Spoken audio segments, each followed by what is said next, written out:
Hello, Reds. Welcome to the LFC Transfer Room. My name's Charlie Sadiva, and I'm joined by the brilliant John Gibbons from the Anfield Rap.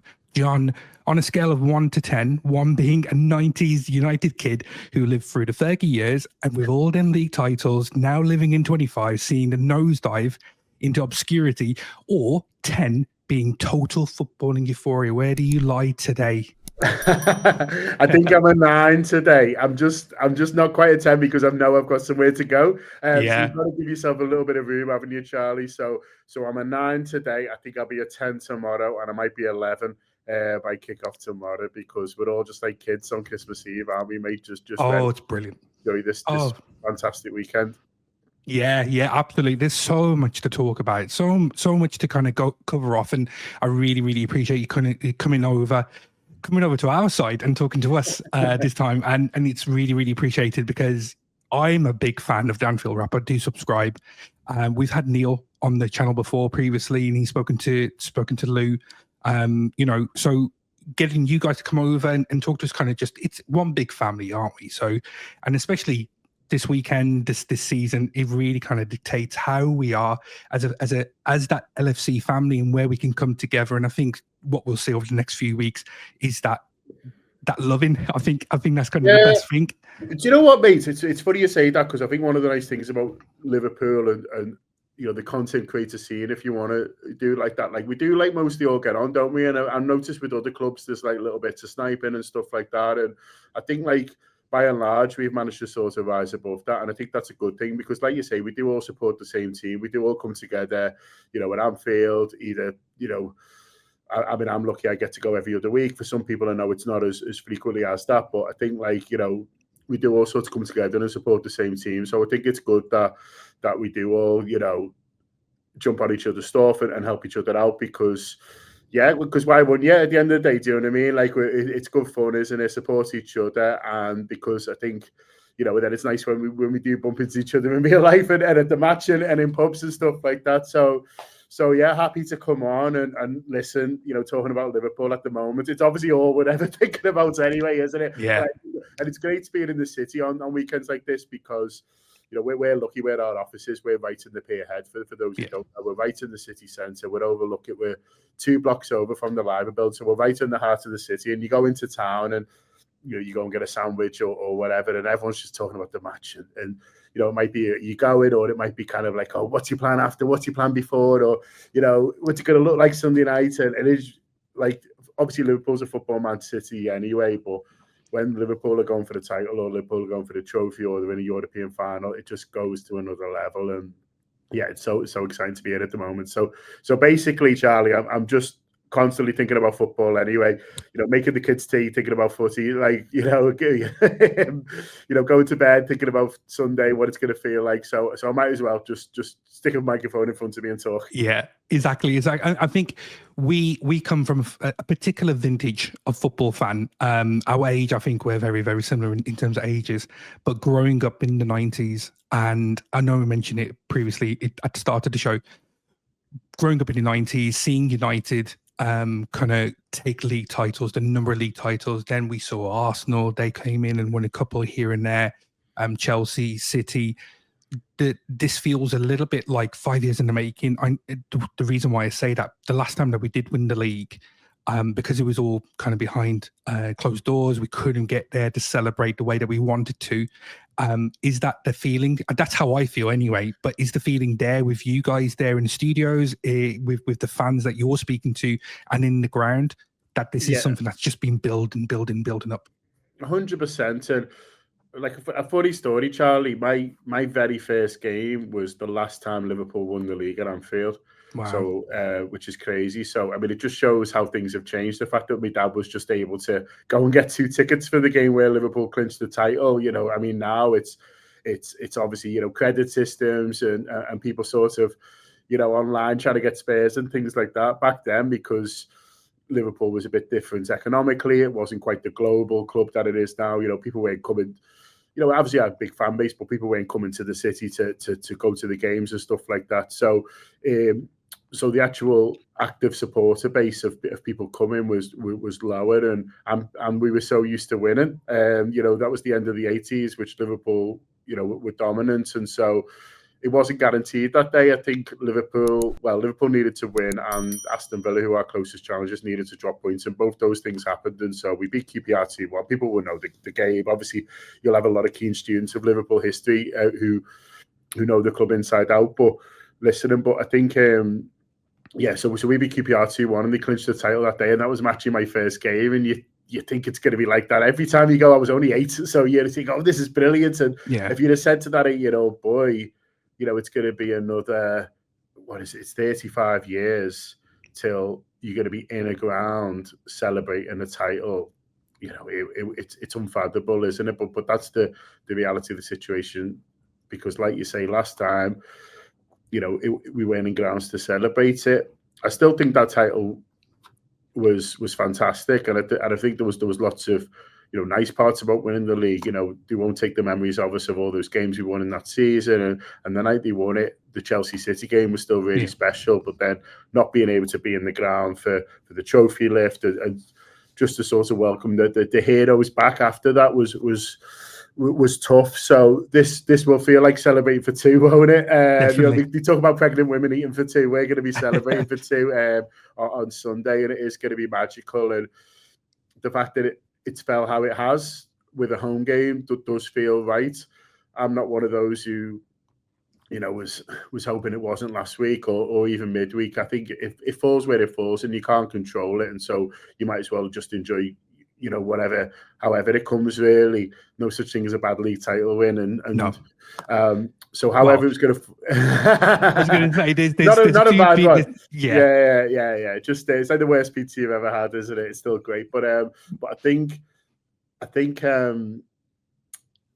if you could choose it and you were being greedy, it would be playing against the Tottenham team who were struggling, only needing a point, Anfield, lovely sunny day, and this is how you'd write it. And so it feels like we are the perfect scenario, and also very little jeopardy, because there's another 5 games to go, or 4 games to go after this as well. So 4, so there's not this big pressure on them to sort of get it done. We just all really hope it is the case, and so it's just about perfect. It's set up to be just about perfect Sunday, which is, I would argue, what we deserve after last time. Yeah, exactly. And well, there's a really, really important question. Have you got your kicks ready? There's a lot of clothing pressure, isn't there, at the weekend? Because obviously Virgil's told us we've got to wear red. So I'm lucky. I've got a nice red polo shirt that I often wear to games anyway. So I've got that sorted. But I know a few of the boys upstairs, Neil's bought a red top online that's not arrived yet, so he's a bit worried about that. Craig's very vain, so he's got certain colours that he likes to wear and things like that, so he's like, oh, maybe I'll just wear a scarf and it'll be all right with Virgil. I was like, well, you're gonna have to ask him, do you know what I mean? Like, whether, because so he's going to be sort of strict on it. So obviously we all listen to our captain, our leader, our legend Virgil van Dijk, and so but I've got my red top sorted. But the thing is, it's one of those days where you're going out to we're recording here at 10. We're going to be live on YouTube. So everyone, whether you subscribe or not, will be able to enjoy that show on Sunday, called Sunday Best, live on YouTube at 10 o'clock on Sunday. So do check that out.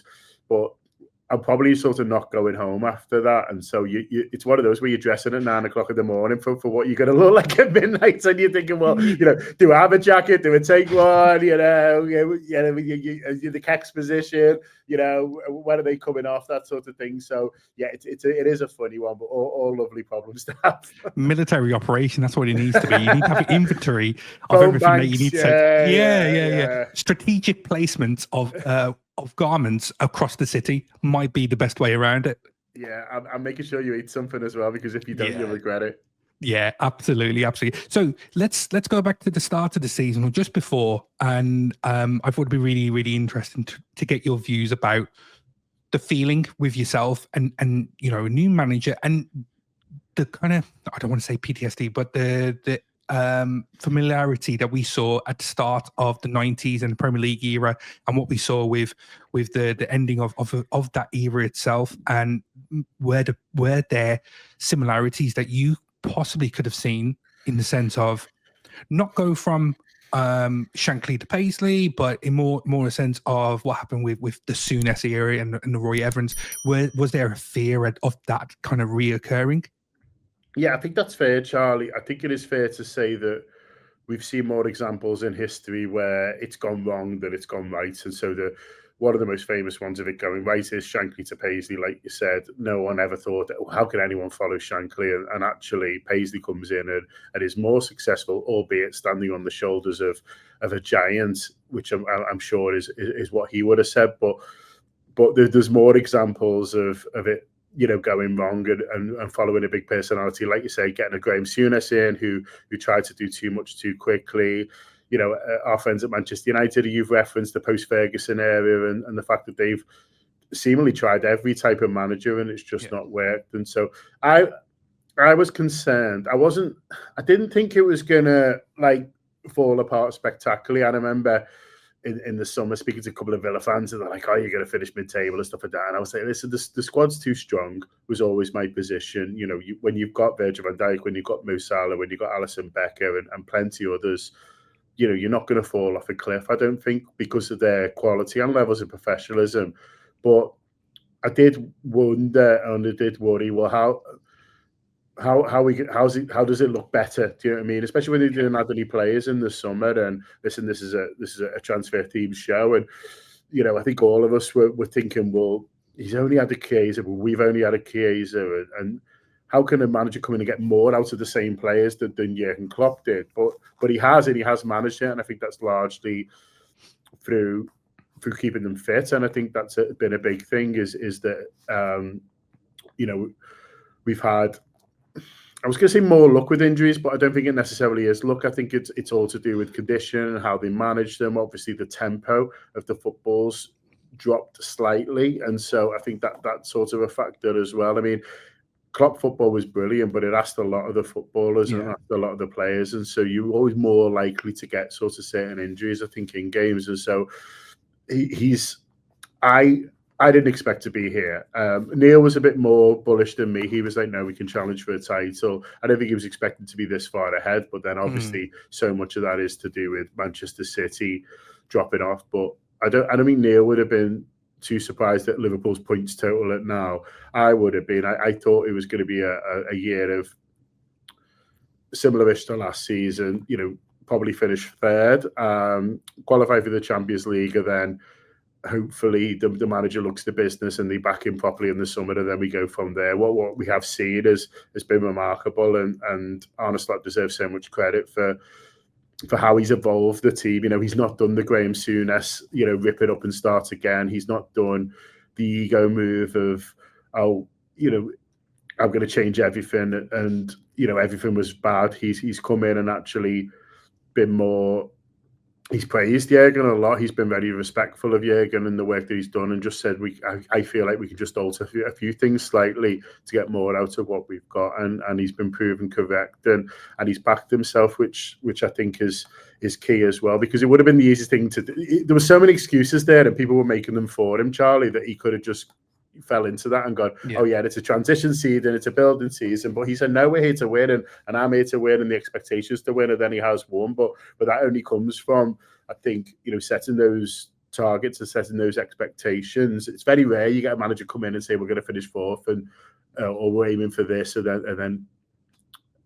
then you end up sort of winning titles. I think you need a manager who's going to set that up, and he did that. So he's been phenomenal, and I don't think you can get too much credit for what's happened this season. And so I think it's really, really interesting. It speaks volumes of the management, the football management above Arne Slot, and the decision that they possibly made as well on behalf of Arne Slot, who's come in and would be the forefront, the face of Liverpool, but the people in the background have done some sterling work in the sense of, we won't react. What we'll do is we'll be proactive for future seasons. So the reason why I say that is it would have been really easy to rip up the handbook and start again by selling XYZ because they're of a particular age, etc., etc. But then that means there's a risk here. But what we've done is Richard Hughes and Michael Edwards have shown us a particular way of managing a squad as well as Arne Slot. So I think for me, that's the biggest win of the season in terms of transfers, due to the lack of transfers, and it's helpless. Yeah, I mean, there's a couple of things. It's a really good point, and there's a couple of things I want to pick up on that you said. And first of all, you talk about praising the team, above the sort of manager. It's two phenomenal hires in a row now, Jurgen Klopp and Arne Slot, and everyone makes out like Jurgen Klopp. I've combined the two, didn't I? Everyone makes out like Jurgen Klopp was the obvious choice, and it was a bit of a no-brainer getting him in. But I don't think that's necessarily that's not how I remember it. Really, there was a bit of talk of Ancelotti. There was talk of sort of other names were being thrown in. Jurgen Klopp had just had a really tough season at Dortmund, but apparently they looked at the stats and felt he'd been a bit unfortunate in terms of based on how they played and how many points they picked up. So they went for him, and I think there was a few people warning against him because of his personality and things like that. And so they did go out to get him, and they persuaded him to break that kind of year-long sabbatical and come to Liverpool. And so I think they deserve more credit than they're sometimes given for the Klopp appointment, but they certainly deserve huge credit for the Slot one, because there wasn't an obvious outstanding choice in the summer. And I think once Xabi Alonso had ruled himself out, I think a lot of us were looking around and going, well, I'm not sure who's going to be able to take this job in here. There was obviously a lot of Amarim talk, and he doesn't look suitable at all now, albeit I think he would have done better at Liverpool than he would have done at Manchester United. But I think, there was no sort of obvious name, and to take someone from the Dutch league, which has obviously got some good players, but isn't, the level of the Premier League, and say, no, we back this guy to step up. We back this guy to manage bigger players, bigger personalities, and also we think he's the most suitable for the squad that we have, was a real sort of masterstroke, and so they deserve a lot of credit for that. And then they just held the nerve in the summer. I think there was the majority of us would have bought more players, and I think as fans, you just think, oh, just get one in for a couple of years, then you can sort of sell him and things like that. And I think all of us would have liked Liverpool to spend more, and obviously they tried with Zubimendi, but once that didn't work, I think 95% of fans would have been like, oh, we'll just go down the list and just get someone, and if he's not perfect or he's not quite the one you want, then we'll just use him for a couple of years, and then you can sort of move him on. But they held their nerve. They stuck with what they had. I think they probably rated the squad a little bit higher than what sort of fans did. I think as supporters, sometimes a player can frustrate you a little bit, or you could think, oh, he looks better because I've seen him play a few times. But they're obviously looking at it and looking at the data and watching them a lot more. And so I think there's probably fewer players who could improve our squad than sometimes as fans we maybe think, because we're just seeing bits of highlights packages or whatever. And I think, well, he looks sort of great, and so I think there is that. But what they do, which I think is commendable, the likes of Richard Hughes last summer and Michael Edwards in the long term, is they'll stick to the guns, and if they think something is right, then they'll stay down that path and not be swayed. And I think that is probably the correct thing to do, even though sometimes I would quite like it if we could sway them. Sometimes I'd be like, yeah, this is all well and good. Yeah, I think long term, but can you just fucking buy a midfielder, please? Yeah. You know what I mean? And so I think for us, we'd like them to take a few more chances and roll the dice a little bit, but they stick with the guns. And it's certainly, like you say, paid off this season and some. Yeah, absolutely. And I think, yes, people like new shiny things coming through the door, doing a little bit of a stance at Melwood it used to be, but now at the AXA. But yeah, coming back to the season itself. There's two things I want to talk to you about, and it's really interesting to try to get your perspective. So, what's your favorite moment of the season, and what's the moment that kind of convinced you that we're going to win the league? There's two reasons why I'm asking that. In terms of the favourite is, for me, Manchester United 3-0 away. Always love going to Old Trafford and showing up. And then the most important one I felt was going to be something like the Brighton game at home, 2-1, coming back from behind, Arsenal and City losing, and that was a massive point. It was only weekday 10 in the Premier League, so we'd actually gone ahead of Man City in that point. But those are the two things I want to just ask you about. Yeah, I can see why you've gone for them because there were big moments in the season. I think that Man United away game was one that I had my eye on because we drew there last year. We actually lost the year before, and so no matter how much better you feel like you are at Manchester United, it still can be a tough place to go. But they didn't find it tough that day. They steamrolled them, and it was around the time the transfer window closed as well. And I remember thinking, if you have a bit of a tricky start and lose at Old Trafford, there'll be a lot of pressure from a lot of people, not unreasonably, to sort of spend money. Whereas they didn't. Obviously, there was Chiesa was the only one, but that Man United away performance and results, I think it did a lot to reassure us that actually, this Liverpool team are the real deal this season. Gravenberch was really cooking in that deeper role, and we were just looking, Diaz start the season amazingly, scores a couple in that game, and so you're thinking, actually, the squad is ready to do something pretty special this season. So the United, I can see why you've gone for that, but I think for me, the one where I thought,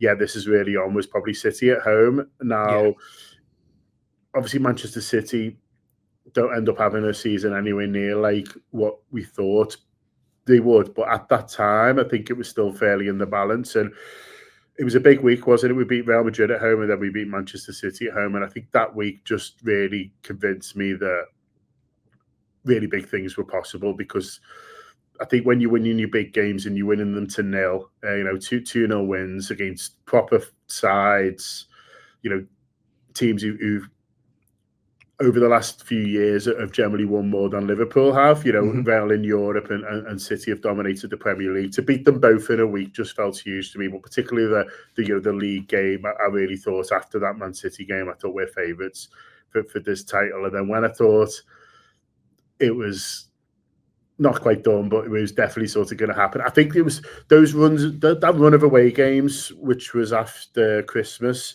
that felt kind of tough. There was a few in there. There was the Everton one, which obviously ended up sort of getting pushed back a little bit.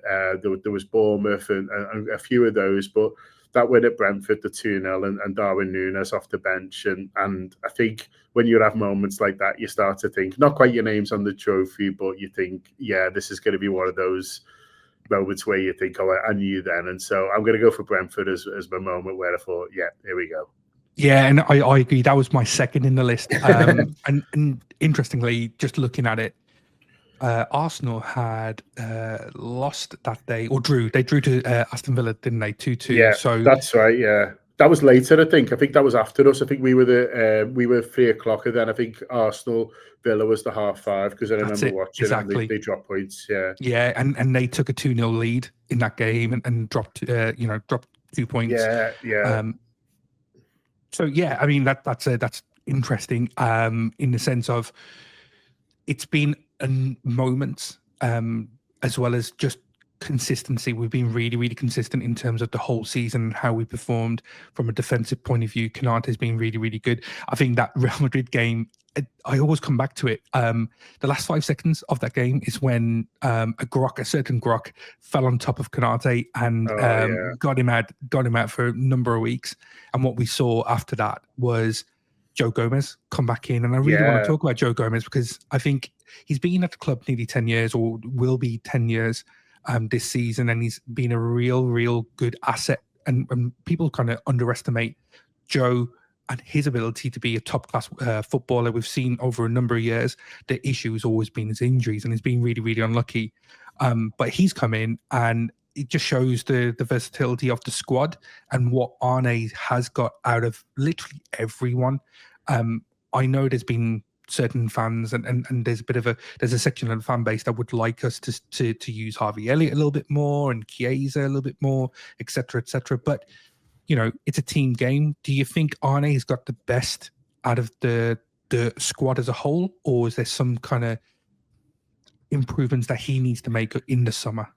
Yeah, it's an interesting question. I think he could have used the squad more, and I think it's hard to say how much of a difference it would have made, because obviously you're dealing with, you only know the facts and you only know sort of what's happened and the games we've had.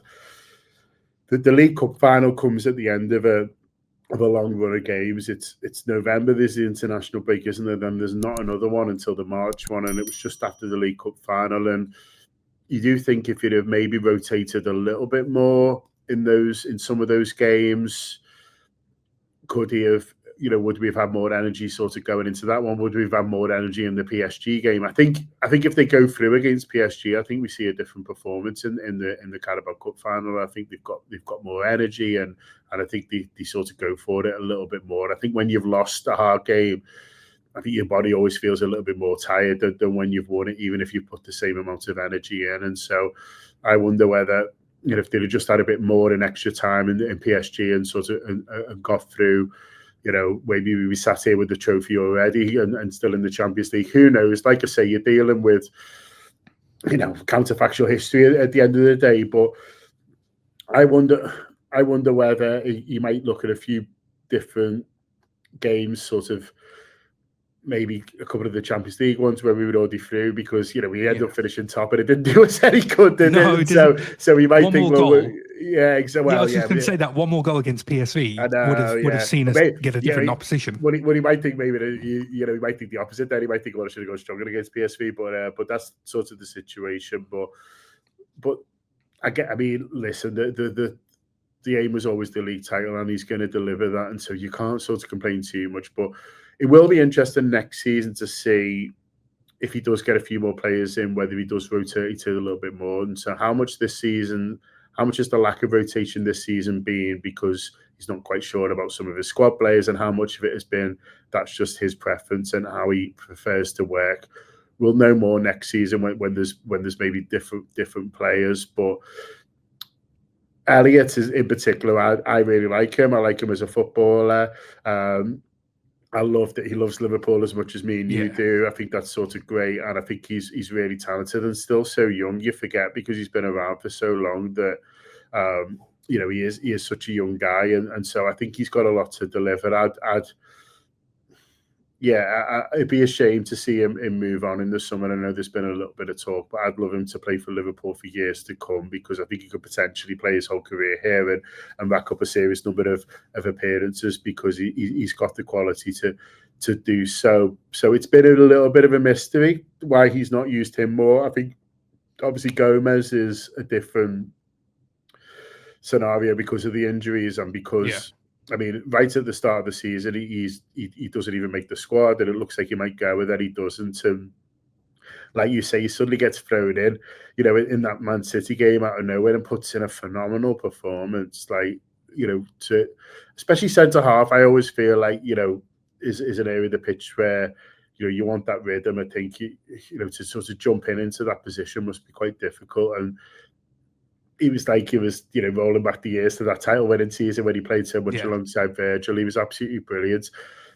I really, really like Joe Gomez, and I think the only reason you would maybe see him move on is if they feel like, well, we need a bit more dependability in terms of availability from a squad player, because if you are sort of maybe third choice centre half, you do need to be available when Konate's not, or whatever, or Virgil needs a rest. And if you're injured and you're having to then go to a younger guy, it can be tough. So I think availability is important for any player, but I think when you are, that guy who people want to sort of step in and give people a rest or rotate, and you're not there, it is a bit of an issue.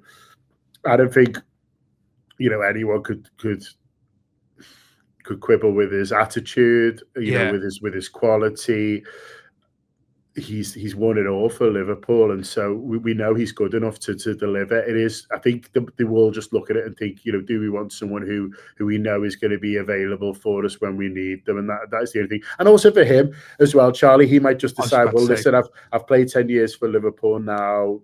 I've won everything that there is to win. Maybe I want to go somewhere and cement my place as first choice and be that guy. That might be what he decides, and that'd be fair enough. And I don't think anyone would begrudge him, and he'd certainly get a good reception. And it's really, really interesting the way that you look at Joe Gomez and Harvey Elliott very at the other ends of the scale in terms of their age. The way that I see, and the reason why I've called out those two players is they're probably too good to be on the bench for the majority of teams. For the majority of teams in the Premier League. You look at Joe Gomez, very, very good player, too good to be a number 3, number 4 central defender at Liverpool Football Club. He's probably very, very good for the majority of teams in the Premier League. And at the end of his career, probably, yes, he wants to play a little bit more, probably get into England squads, go to tournaments, etc., if he has that aspiration. Whereas with Harvey Elliott, the way that I see it is, does he start thinking about his career because he's very, very young and very at the start of his career and could be a very, very good player in the Premier League? Again, does he start thinking about, where am I going to get minutes regardless of my love for Liverpool? Is there something that happens there? Bournemouth may be interested. I've heard that. Whether that comes to fruition, who knows? But those are the type of things. And do you think, from your kind of experience, that players at that age on both scales take that into consideration? Yeah, they'll both take it into consideration for sure. I think this summer it's probably more likely that Joe Gomez is thinking along those lines than Harvey Elliott. I think largely because of his love of the club, would probably think, well, I'll give it one more year and see if I can force him away in, and then I'll sort of have a little bit of a think, because right up to now he probably feels like he's been ahead of schedule. He plays a lot under Jurgen Klopp. He plays a lot last season, and he probably felt like he was on an upwards trajectory to be not quite a nailed on starter for Liverpool, but certainly one who was starting a lot of games. And then I think this season's probably been a bit of a sort of shock to the system to him a little bit, really. But often for any player, it's not just it's not just a constant trajectory. For many footballers, and so I think he'll be looking at it, Harvey, and thinking, well, I'm still a pretty young guy. I love playing for Liverpool so much. It means so much to me that I'll just give it another year and see if I can force my way in, and then maybe evaluate it there. Joe Gomez is probably thinking, well, I haven't necessarily got another year. And so, he's thinking, well, how many more years have I got at the very top level? Is it 3? Is it 4? Do I want to not quite waste one, but have another year hanging around when I know that the manager is going to keep picking Virgil, isn't he? Yeah. And it seems to favour Konate alongside them. And so I think for this summer, it's probably more Gomez who's thinking about his next move than Elliott. But Elliott will have to at some point if things stay the same, because, like you say, at a developing age, he does want to be playing more than he's played last year for sure.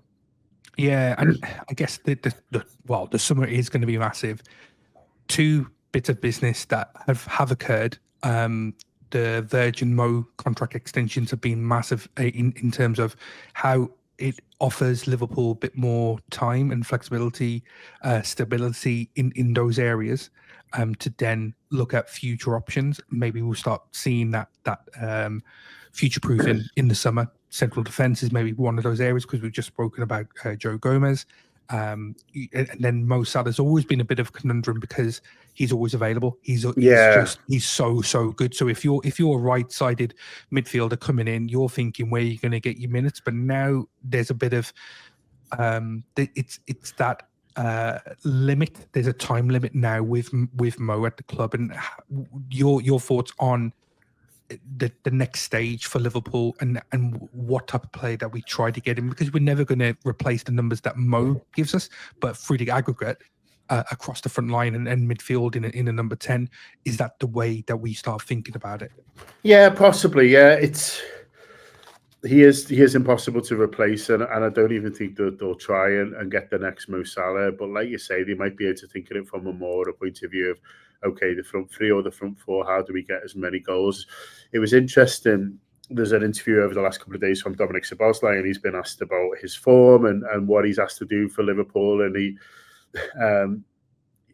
doesn't quite come out to say it, but he says, he just talks about having to do a lot of covering on the right-hand side. And I think that is fair, isn't it? That when you've got Mo Salah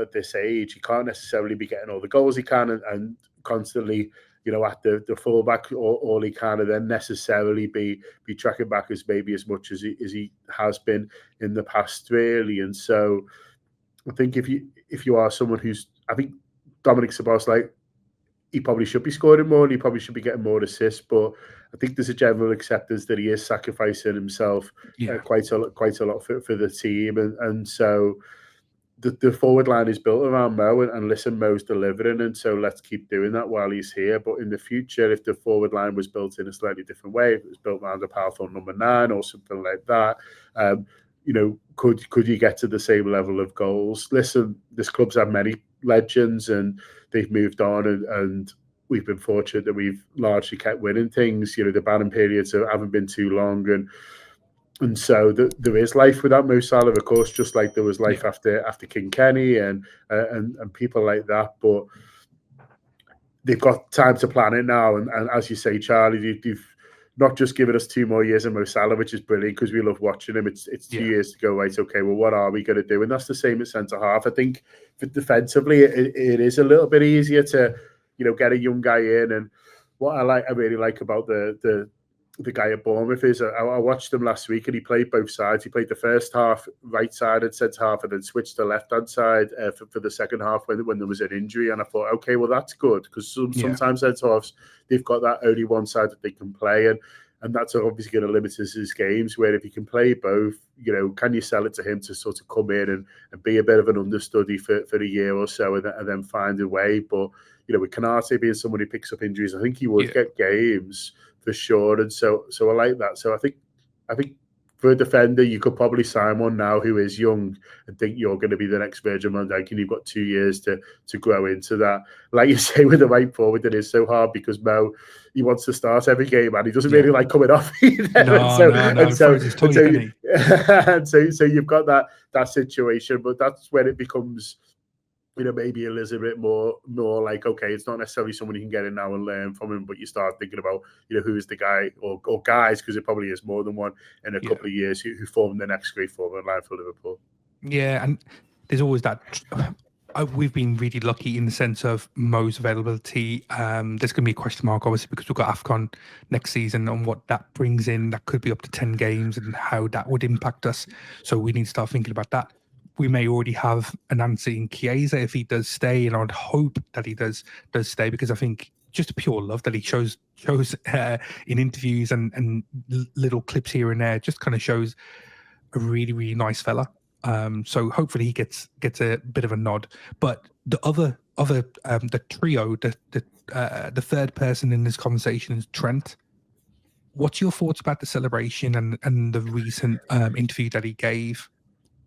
Yeah, I think the celebration, I think was just instinct. I don't just think head loss. Yeah, absolutely, mate. I don't think you can look too much into it, because I don't think I don't think he could have planned that really. I think because he's a right back. He's a very attacking right back, a very good right back, but he's a right back at the end of the day. So I don't think he's going to be thinking, oh, well, I'm going to come on to this game. It's going to be still 0-0 against Leicester, and then I'm going to come on and score the winner. I think he's obviously come on to try and help and help get us on top, and then he scores the only left-footed goal of his career so far. And then I think he just sort of goes mad, really. And I think it's, like you say, head loss. It's lost in the moment. Rip your shirt off, and he looks part angry, part relieved, part kind of jubilant. It's all probably a surge of emotions coming out of it that maybe he wasn't sort of quite expecting, really. And so I'm not. You were at the ground, weren't you? I was, and I was right in front of him, mate. And it just felt like that to me. It was just this, like,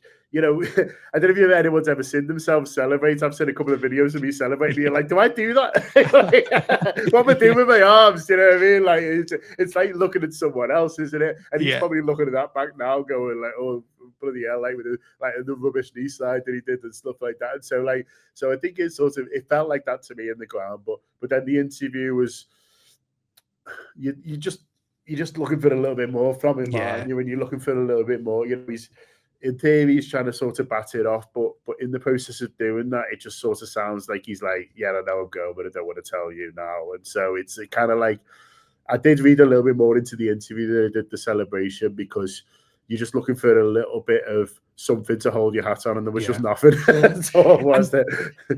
Yeah, and sorry, to get to this stage of the season, having seen Mo and Verge both sign, it's very likely, more likely, should I say, that he'll be leaving. But I guess the answer that we do have in Connor Bradley, could be a really, really good one in terms of defensively and attacking wise. Probably gives us possible a bit more all roundedness is what we're after. And your hopes for Conor Bradley, I think, is he is a very, very good player. I think the injuries that he's had this season could go against him. And do you think the club will start looking at other options or a centre back that has that flexibility, just like what Joe gave us?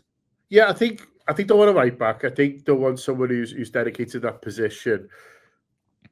The manager's talked about 1 or 2 players in every position, and he's got that this year. He may be like one more central midfielder, but I think by and large, he's got 6 options for the 3 forward positions. 2 left backs, 2 right backs, and with Gomez and Quansah 4 centre halves. And so, although I felt like we're probably a midfielder light, other positions he sort of does have that option. So I think we'll get a right back in the summer. It's just going to be really interesting to what level and profile that right back is. Is it someone who you're buying and thinking, well, he's going to expect to start? He's going to be expected to sort of start it. I've seen a bit of talk around Frimpong, who's obviously playing right wing back at the moment, but was a right back earlier in his career. Is it someone like that? He's got that versatility. Obviously, can be a little bit more further forward as well. But if you're signing someone like Frimpong, he's coming in thinking he's going to play. Signing for the still currently reigning German champions, or is it someone who is of a profile you're thinking, okay, well, that's someone who's maybe a bit more likely to be battling it out with Bradley. I don't think they want to overburden Bradley for the reasons that you've said, mate, but I think at the same time, they will want to give him games and they will want to give him sort of opportunities. And so I think that'll be the clue. I think they will get a right back. I don't think it'll be necessarily someone who could do a little bit of both, because I think we always look better when we've got a specialist in that position. And listen, Quansah's tried his best, this season, and even Curtis Jones has had a little bit of a go, and they've both had decent games, and then other games where you're like, oh no, you can see that he's not a right back. No. Yeah, I think they will look to get someone in who that is their best position. It'll just be really interesting to see kind of what level and what kind of amount of experience or levels of experience that player has, because I think that'll give us big clues on how much faith they're putting in Conor Bradley moving forward. But I really like him. I think he's a great footballer. I love his attitude. I enjoy watching him play. I like his style, and I think he's got a big future, definitely. And then the last probably big puzzle that we need to try to address is the centre forward. The striker, whatever you want to try to call it these days, because we've had false nines, we've had proper nines, we don't have any nines, because the type of formation that we go for. Just really, really quickly, what your thoughts about the Núñez situation? Will he stay? Will he go? Is it a case of keeping Jota and finding someone else? Yeah, I think Núñez will go. I'm fairly sure of that. It's looking, all the signs seem to be that the Núñez is going to move on this summer, and I think if Núñez goes, I think they do keep Jota, because I can't see themselves wanting to get 2 number 9s in the same summer. So I think Jota just sort of ends up staying and ends up competing with whoever this number 9 is. And like you say, it's a bit of a puzzle, because we don't really know what Arne Slot wants from a centre forward, and because he's used Núñez there, he's used Jota there, and he's used bits of Diaz there, but he's never felt completely married to sort of any of them, really. And is that because of their own inconsistencies, or has he just not quite found the person he likes? How much does he want to build around the number 9? Because whoever's played there hasn't had loads of goals involvement or even sort of chances, really. But is that because of them, or is that because of the way we set up? And so, you use the word puzzle, and it's a really good word for it, really, because you're just looking for clues on, well, what is it that the Slot wants? He was asked about it in a press conference recently, but then said, "Oh, do you want the easy answer or the difficult one?" And the journalist said, "Oh, I'll have the easy one." And I wanted to strangle him, because I was like, I'd love it, really. This is where you'd love him to really kind of go to town and and find out more. But we didn't get it, which was frustrating. But I mean, we'll get the answers in the summer, because I think they have to buy one. I think for 9 and left back, I think, are the two most obvious areas where we could improve the first team. I think there's other parts of the team where you'd love extra quality, but I think in terms of if you were to say to me now, there's two positions where a different player who we've got now will start the first game of the season. I'd say left back and number 9. And so I think it's going to be really interesting to see who they go for and what profile of player it is, what type of forward it is. Like, does he want a Liam Delap? Does he want an Isaac? I mean, I forget anyone would want an Isaac, but is it someone like an out-and-out centre forward like a Delap, or is it someone like a Cunha who sort of drops in a little bit more? You've got someone like João Pedro at Brighton, Alvarez, who's such a wonderful player. I mean, I love Alvarez at Liverpool. I think he's absolutely brilliant, but these are all different type of strikers, mate, that we've mentioned. And does he have a preference? We don't know yet, but I guess we're going to find out.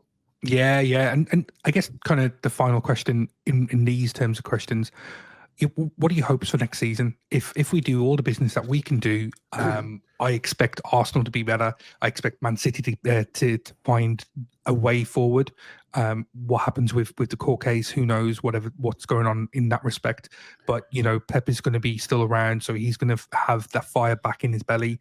But for Liverpool, do you still see an opportunity, a way forward that we can still challenge for a title, win another title back to back? Yeah, 100%, mate. I actually think we'll be favourites for the title next season. Listen, you don't know who's going to do what over the summer. I'm expecting us to have a big summer. I think all the hires, not just Richard Hughes, but bringing Julian Ward back and the analysis they've got, they seem to me like they're primed to have a real go this summer. And listen, they'll always leave us wanting one more. Will we? Yeah. if me and you do a show in late August, we were like, I wish they just got one more in because you're fans. But I think they will have a big summer, and I think they'll want to kick hard. Like I said before, I think there's obvious places where you can improve, and I think that's often easier when you're at a football club and you're looking to sort of kick on when you can see what needs to be done. I think clubs are more likely to do it, but we're growing and strengthening from a position of power, which is top of the league. And so I think we'll look better next season. But like you quite rightly point out, the others will as well. I think Arsenal will have a stronger season because it's unlikely, they'll get as many injuries as they have sort of this year. We've seen that in the past as well.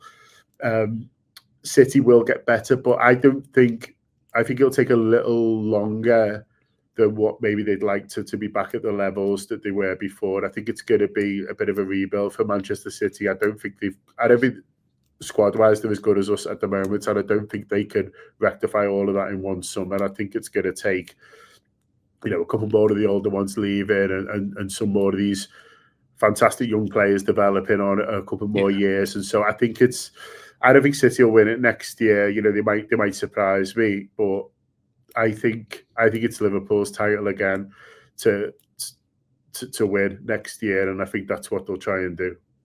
And we'll do this little show this time next year, and we'll be back. We'll be back on our page. So I'll love that. So that'll be brilliant. I'm gonna kind of wrap it all up, but first of all, how big is this parade going to be? It's going to be. It's the city's just going to be full of. It's going to be red. Yeah, it's going to be wonderful. It's great because we've got this weekend to look forward to, and we've got winning it to look forward to, and then there's if they do it this Sunday, which I'm 99.9% sure they will, because they've delivered so often this season for us. Then it is like it's almost a month, isn't it, that we get to kind of plan the parade. And I'm sure everyone who can be here will be here, because the nice thing about a parade is it's the middle of afternoon. So if you live in the UK, wherever you live, you can sort of get here and get home if you wanted to. Really, hotels are very sparse and things like that, but you don't have to stay. You can be on the first train in and the last one home to wherever you sort of live and still get an amazing experience. So I think people from the northwest and beyond will, any Liverpool fan will be looking to come in. And there's something really unifying about a parade. We started this conversation talking about Liverpool fans feeling together and feeling like a family. And there's something really nice about a parade. It doesn't matter if you've been to 1,000 games or one game. Like, you get your bit of pavement, the team will come past you and you get to go mad and cheer. And I love that, because I know people. My wife's not that bothered about footy, Charlie, but she likes the parades. She likes Liverpool to do well. She likes the city, and so the parade for her is all about, well, doesn't the city look great? And everyone comes out, and it's an event. Do you know what I mean? Whereas you've got people like us who, just want to celebrate the players and say thank you to them for everything they've given us. So you get every part of society and everyone who's got a bit of a buy-in or a lot of a buy-in into this football team kind of gets to be there, and that's lovely. Really, you don't need credits to come to a parade. There's no credit system. There's no hierarchy. There's no, well, I'm a bigger Liverpool fan than you. You get out there, you find a bit of pavement, you put your red scarf on or whatever you want to do, and you just have a great time. And so I love them. I'm really looking forward to them. I'd encourage people who can get up, to do so. And like I said, even if it's, just for an afternoon or whatever, there'll be some atmosphere in the city for sure. You got to live for these moments, and these are the things that, you ask any United fan, like what we said at the start of the season, you would never have thought, or as a Liverpool fan in late 80s, early 90s, you would never think that this would be a barren run for the next few years or decades. So live it up, soak it all in, because, the circle of life, the circle of football kind of goes round and goes up and down and whatnot. So it's that. So yes, absolutely agree. Just from your point of view, from an Anfield wrap point of view, what are you guys going to got planned for the next couple of days? Because I'm interested. No, all good. I mean, listen, you mentioned the subscribe, and we really appreciate that. But I know for a lot of people, they won't. But listen, loads of free content going out. So today is Friday. We do a show called The Friday Night every week, which is free on YouTube that people can enjoy. We find it's sponsored by Erdinger, so we find a different pub in the city that sells Erdinger. We move around between 5 or 6 of them, have a pint of Erdinger. We'll be talking about the game on Sunday. Obviously, there's nothing else to talk about, so we'll be looking forward to the game on Sunday and everything. And then I mentioned before Sunday Best as well, which will be live. Although obviously, if you don't catch us live on Sunday for whatever reason, it'll be available just to watch a little bit later. That'll be on YouTube as well. And so we're putting plenty of free content out for people, because I know that maybe not everyone, well, we know that maybe not everyone does want to subscribe, or the financial situation might preclude them at the moment. So we are passionate about putting out as much free content as we can as well. And so that'll be on YouTube. And then maybe a couple of things later in the day to look out for as well, that I don't want to give too much away. But obviously, once they do win it, then we're going to be doing some great stuff. So have a little look across the socials on Sunday as well, and there might be a few nice surprises there. And one of the things that you guys do on your app is the tokens. I don't know if you still do that. But, So that's a fantastic introduction into everything that you guys do. And if you like it, then subscribing. If absolutely, allows. So if you download it's a good point, Charlie. If you download our app, which is obviously available, on the app stores, whatever phone you've got, you get free tokens, which means you can listen to the premium content. And so straight after the game on Sunday, we're doing audio and video reaction from the Glenbrook pub right by the ground, and that's for subscribers. But like you say, Charlie, if you haven't got the app on your phone at the moment, if you download the app, you'll get the free tokens, and you can tuck into that as well. Brilliant. I really want to thank you, John. Thanks for joining me. No, it's been a pleasure, mate. Absolutely brilliant. We have to do this again. We'll get all the rest of the guys. We kicks on. We get the trophies, get medals. We get all the Erdinger. We get the Peloton. I think that's about Peloton. We won't cover that off today. We won't cover off Peloton. But John, I just want to say thank you. Thank you for joining us. Everyone that's watched this, like, subscribe. Give the guys at Anfield Wrap a listen, a follow if you're not already. I'm sure you are. I just want to say thank you to everyone else. Sunday's going to be massive, people. It's going to be really, really good. I hope you guys get to listen to this, watch this wherever you are, and we will be back soon. Thank you very much.